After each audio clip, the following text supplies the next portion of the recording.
Et même certains frères aujourd'hui font des mariages de trahison.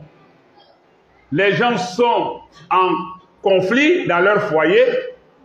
Quand on les envoie en médiation, eux-mêmes vont empirer la situation pour pomper l'homme qui va dire décidément je ne veux plus d'elle, ou pour pomper la femme qui va dire finalement je ne veux plus rester dans ce foyer. Entre-temps, lui-même il convoite la femme. Même des imams font ça. Et même des imams ont fait ça. Chacun se connaît, Allah connaît chacun mieux que soi. Une femme qui m'a approché, qui m'a dit, imam, tel imam vraiment, si les imams s'arrêtaient à lui, moi j'allais être déçu de tous les imams. Mais heureusement, tous ne sont pas comme lui. Tous ne sont pas comme lui. Parce que tout simplement, mon mari et moi, nous sommes en conflit. Je l'ai pris pour faire la médiation. Parce que mon mari est aisé, il est aisé, on est dans la même communauté. Alors, quand il me promet d'aller convaincre mon mari, il s'en va. Quand il écoute mon mari, lui-même s'associe à mon mari pour me blâmer. Et cela aboutit au divorce. Elle me dit, imam, voilà un tenta ya femme. Toi, tu es imam.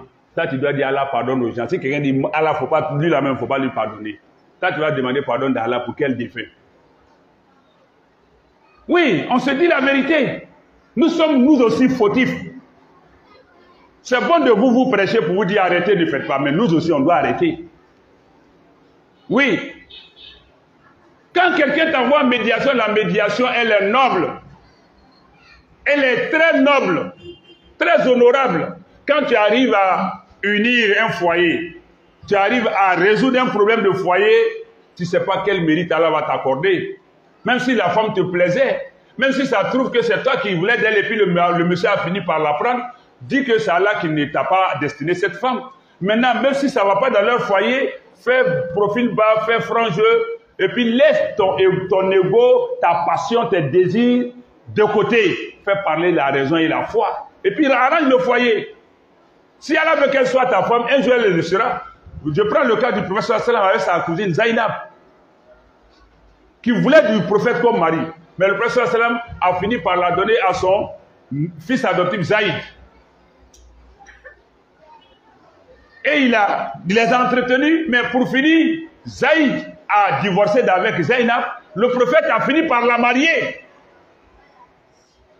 Pas son fils biologique, mais son fils adoptif.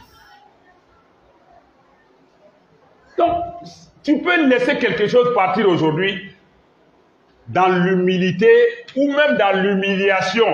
Mais la chose va te revenir avec honneur et dignité. Donc, n'arrachons pas les femmes des gens, ne détruisons pas le foyer des gens avec une fallacieuse médiation qui est satanique dans nos têtes. Ça aussi, ça arrive. On ne célèbre pas un mariage sur un mariage pour ceux ou celles qui sont tentés de le faire, les seuls qui s'en vont se faire marier ailleurs alors qu'elles sont dans un foyer. C'est haram. Le chapitre 4, verset 24 te le dit. Faire fiançailles, arracher fiancée de quelqu'un pour la fiancer, haram en islam. Le prophète sallallahu nous dissuade de ça.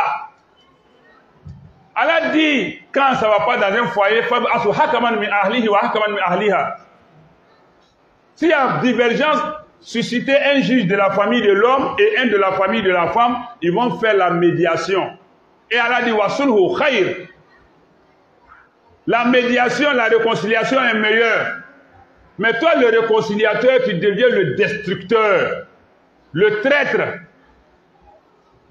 Arrêtons ça. Que nos sœurs se ressaisissent et nos frères.